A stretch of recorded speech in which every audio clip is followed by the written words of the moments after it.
বন্ধুরা, আজকের রেসিপি অনুষ্ঠান বাড়ির মতো কাতলা মাছের রেজালা।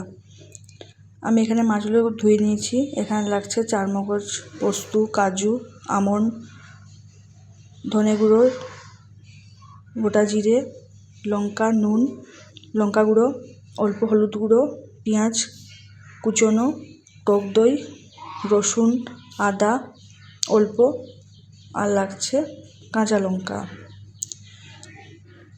সবগুলো আমি রেডি করে রেখেছি আগের থেকে।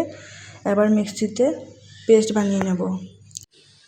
মাছগুলো ভালোভাবে ধুয়ে লেবু আর গোলমরিচ গুঁড়ো দিয়ে ম্যারিনেট করে রেখে দেবো কিছুক্ষণ।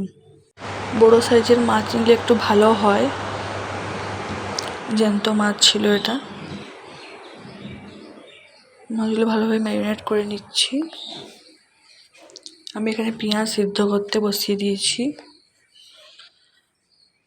মাছগুলো ভেজে নিচ্ছি। অল্প একটু হলুদ দিয়েছি, মাছটা সাদা সাদাই হয় আর কি।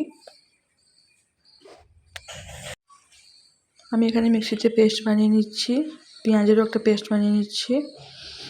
এখানে একটু মৌরি দিয়ে দিয়েছি প্রথমে ফোড়ন, আর একটু শুকনো লঙ্কা। এবার পেঁয়াজটা ভালোভাবে ভেজে নিচ্ছি। পেঁয়াজ বাটাটা ভালোভাবে ভেজে নিচ্ছি।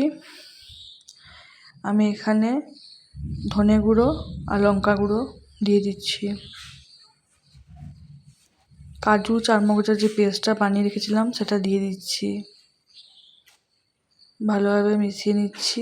মশলা ভালোভাবে কষিয়ে নিচ্ছি। কাঁচা গন্ধটা চলে যাওয়া অবধি ভাজতে থাকবো।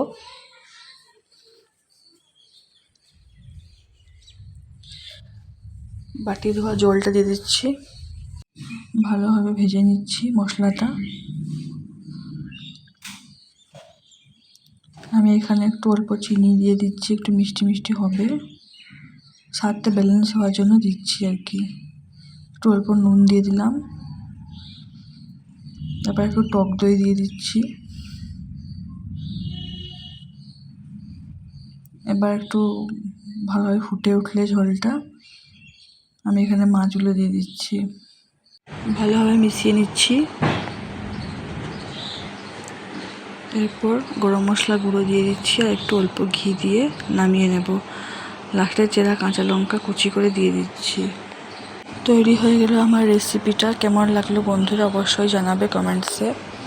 এটা কিন্তু সাদা ভাত, পোলাও সাথে খেতে ভালো লাগবে। ধন্যবাদ বন্ধুরা ভিডিও দেখার জন্য। টাটা, সবাই ভালো থেকো, সুস্থ থেকো।